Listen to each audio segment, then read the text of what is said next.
Astro sign channel வாயிலாக உலகெங்கும் வாழ்ந்து கொண்டிருக்கும் சகோதர சகோதரிகளுக்கு அன்பார்ந்த வணக்கங்கள் மற்றும் வாழ்த்துக்கள்.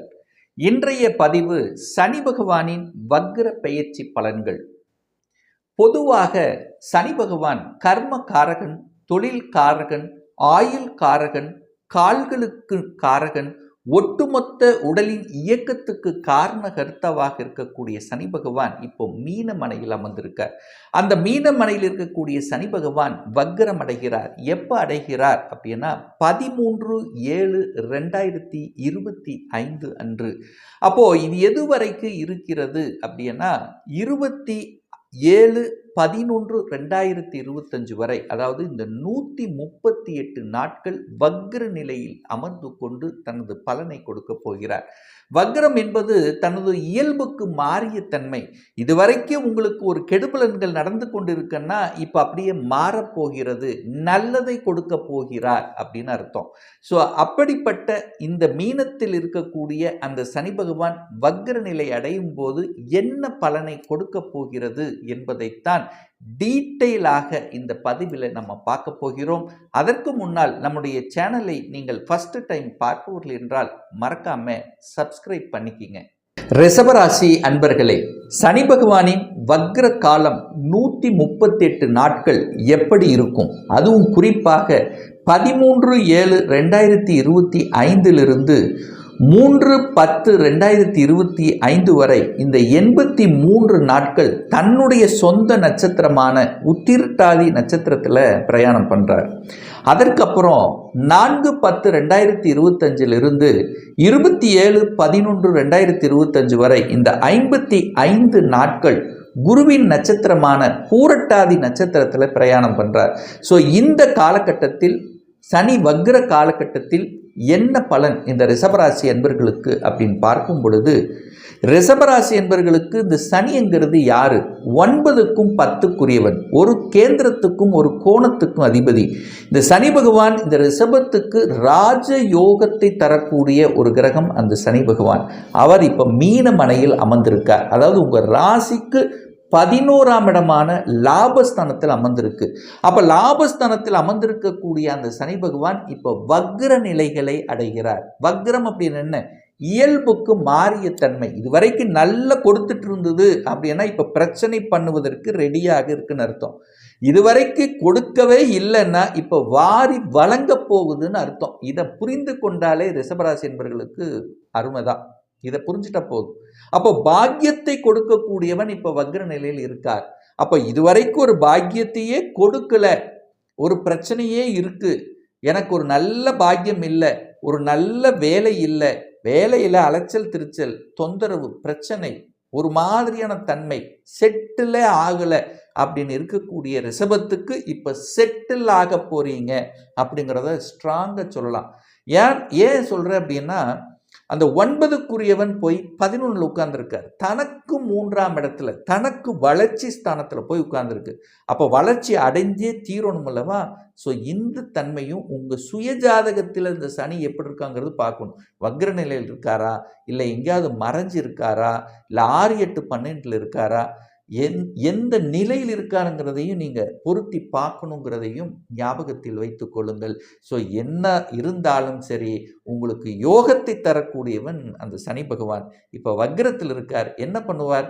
நல்ல வேலையில் இருக்கிறவங்களுக்கு கொஞ்சம் அலைச்சல் திருச்சல் இருக்கும், கொஞ்சம் ப்ரெஷர் டென்ஷன் இருக்கும், 2 தடவை வேலை செய்கிற மாதிரி இருக்கும், ஒரு 2 மணி நேரம் சேர்த்து வேலை செய்கிற மாதிரி இருக்கும். லாபம் கிடைக்குமா? நிச்சயமாக கிடைக்கும்.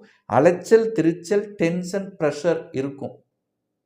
வேலை இல்லாத இந்த ரிஷபத்துக்கு நிச்சயமா நல்ல வேலை கிடைக்க போகுது.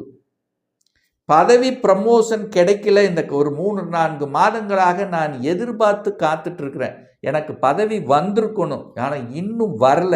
யாரா தடைப்பட்டு கொண்டே இருந்தார், ஏதோ ஒரு குறை இருந்தது, எனக்கு வரல அப்படின்னு இருக்கக்கூடிய ரிஷபத்துக்கு இந்த வக்ர காலகட்டம் நிச்சயமாக உங்களுக்கு பதவி உயர்வு ப்ரமோஷன் உண்டு. ஏன்னா தன்னுடைய சொந்த நட்சத்திரத்தில் பிரயாணம் பண்ணுறார். அப்போ கொடுத்தே தீர வேண்டும் என்கின்ற நிர்பந்தம் உண்டு.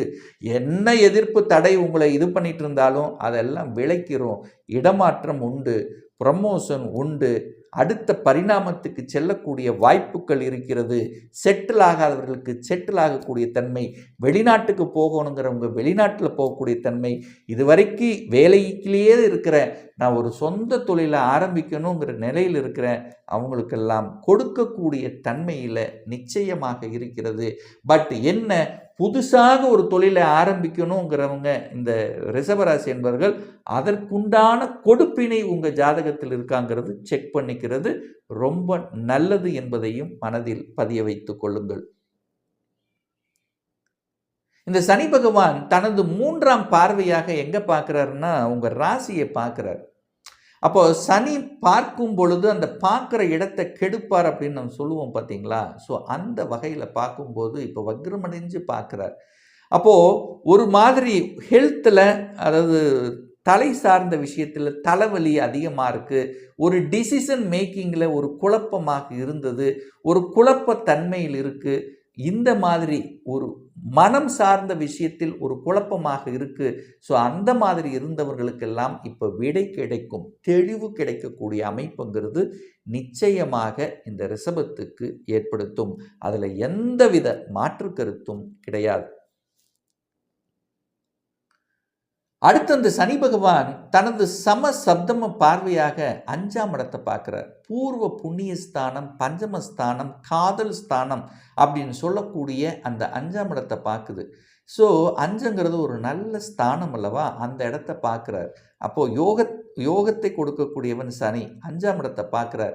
இயற்கையாகிய அந்த இறைவனுடைய அனுகிரகத்தின் வாயிலாக பூர்வ புண்ணியங்கள் பலப்படக்கூடிய ஒரு காலகட்டம் அப்படின்னு நான் எடுத்துக்குவேன். பிரச்சனை இருக்குது சார், பூர்வீகத்தில் பிரச்சனை இருக்குது சார், அண்ணன் தம்பிக்குள்ள பிரச்சனை, அக்கா தங்கச்சிக்குள்ள பிரச்சனை, இந்த மாதிரி பிரச்சனையோடு இருக்கக்கூடியவர்களுக்கெல்லாம் விடுதலை கிடைக்கும். பிரச்சனையோடு இருந்து ஒரு 4-5 மாதங்களாக தொந்தரவு இழுபறியோடு இருந்தவர்களுக்கு இப்போ ஏதோ ஒரு ரூபத்தில் சுமூகமான ஒரு தன்மை இந்த வக்ர காலத்தில் ஏற்படுத்தும். இதில் எந்த மாற்று கருத்தும் இல்லை. சார் நல்லா படிக்கலை சார், என் பையன் நல்லா படிக்க மாட்டேங்கிறான் சார், ஏதோ ஒரு ஆவரேஜாக இருக்குது, இது படிப்பானா, எல்லாம் அரியர் வச்சுருக்கான் சார், அரியர் கிளியர் பண்ணிடுவானா, இந்த காலகட்டம் எல்லாம் அரியரை கிளியர் பண்ணிடுவான், டிகிரி முடிச்சிருவான்.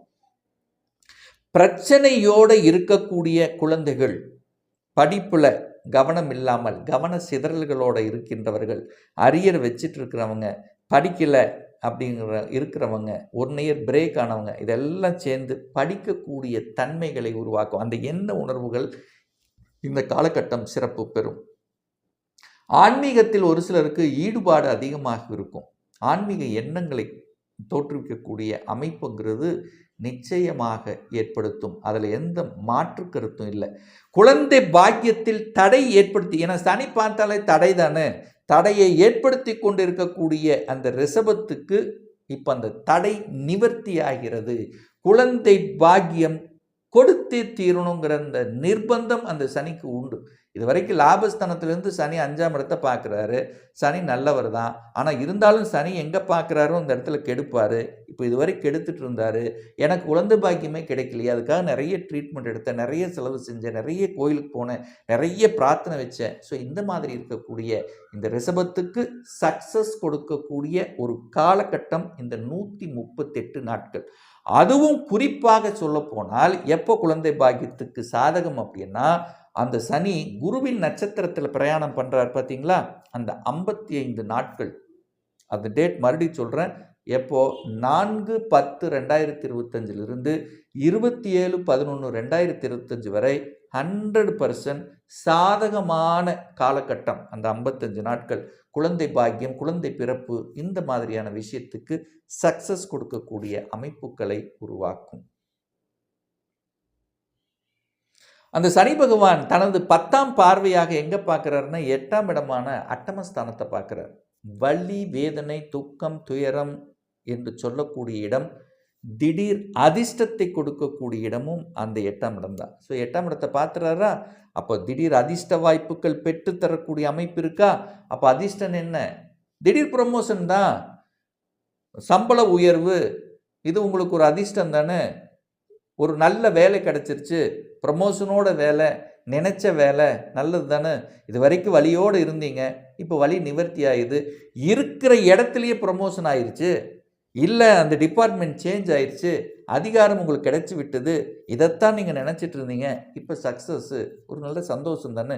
திடீர் அதிர்ஷ்ட வாய்ப்புகளை பெற்றுத்தரக்கூடிய அம்சம் இந்த காலகட்டம் சிறப்பு. வெளிநாட்டு நினைத்து கொண்டிருக்கின்றவர்கள், வெளிநாட்டு வேலைக்கு நான் போகணும், ஆன்சைட்டில் போய் ஒர்க் பண்ணணும் அப்படின்ற ரிஷபத்துக்கு நினச்சிட்டு இருந்திருப்பாங்க. அது சக்ஸஸ் கொடுக்கும். ஏன்னா குருவும் 8ஆம் இடத்தை பார்க்குறாரு, அப்போ சனியும் 8ஆம் இடத்தை பார்க்குறார், லாபஸ்தானத்திலிருந்து பார்க்குறார், குரு லாபாதிபதியாக இருக்கார். சனி 11லிருந்து 8 பார்க்குறது, குரு 2ஆம் தனஸ்தானத்திலிருந்து 8 பார்க்குது. அதிர்ஷ்டம் தானே. வெளிநாட்டுக்கு சென்று வரக்கூடிய பாக்கியம் இந்த காலகட்டத்தில் சிறப்பு பெறுகிறது. அதிர்ஷ்ட மழை பொழியக்கூடிய ஒரு காலகட்டம், தனமழை பொழியக்கூடிய ஒரு காலகட்டம். நெகட்டிவ் என்று இருந்தது, இப்போ பாசிட்டிவாக கன்வெர்ட் ஆக போகுது அப்படிங்கிறத ஸ்ட்ராங்காக நீங்கள் எடுத்துக்கலாம்.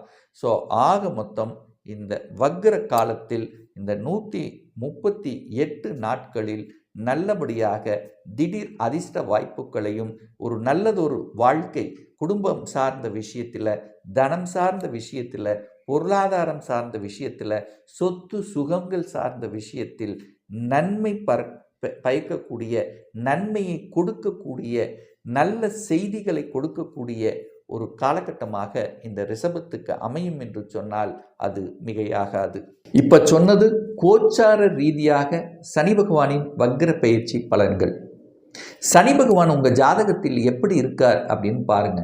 ஆட்சி பலத்தோட ஸ்ட்ராங்காக இருக்காரா, இல்லை உச்ச பலத்தோட இருக்காரா, இல்லை வர்க்கோத்தம பலம் பெற்று வலிமையாக இருக்கிறாரா, பாவ கிரகங்களின் தொடர்பில் இருக்கிறாரா, இல்லை உங்கள் ஜாதகத்திலேயே சனி வக்ர நிலையில் இருக்காரா, இல்லை 6, 8, 12ஆம் அதிபதிகளினுடைய கனெக்டிவிட்டியில் இருக்காரா, அல்லது இந்த சனி பகவான் சுப கிரகங்களினுடைய தொடர்பில் இருக்காரா என்பதை பொறுத்து அதன் பலன் வேறுபடும் என்பதையும் ஞாபகத்தில் வைத்துக் கொள்ளுங்கள். ஒரு துல்லிய பலன் வேணும், ஒரு பர்சனல் கன்சல்டேஷன் எடுத்துக்கணும் என்று விருப்பப்படக்கூடிய அன்பர்கள் டிஸ்பிளே தெரியக்கூடிய நம்பருக்கு வாட்ஸ்அப் மூலியமாகவோ ஃபோன் கால் மூலியமாகவோ தொடர்பு கொண்டு நேரடியாகவோ அல்லது ஆன்லைன் மூலமாகவோ கன்சல்டேஷன் எடுத்துக்கலாம். நம்முடைய அலுவலகம் கோயம்புத்தூரில் அமைந்துள்ளது. அதாவது கோயம்புத்தூரிலிருந்து மேட்டுப்பாளையம் செல்லும் வழியில் வெள்ளக்கிணர் பிரிவு பக்கத்தில் அன்னபூர்ணா ஹோட்டலுக்கு அருகில் அமைந்துள்ளது. ப்ரியர் அப்பாயின்மெண்ட் வாங்கிட்டு நேரடியாக கன்சல்டேஷன் எடுத்துக்கலாம். நிச்சயமாக இந்த பதிவு ஏதாவது ஒரு ரூபத்தில் உங்களுக்கு யூஸ்ஃபுல்லாக இருக்குங்கிறதுல எந்தவித மாற்று கருத்தும் கிடையாது.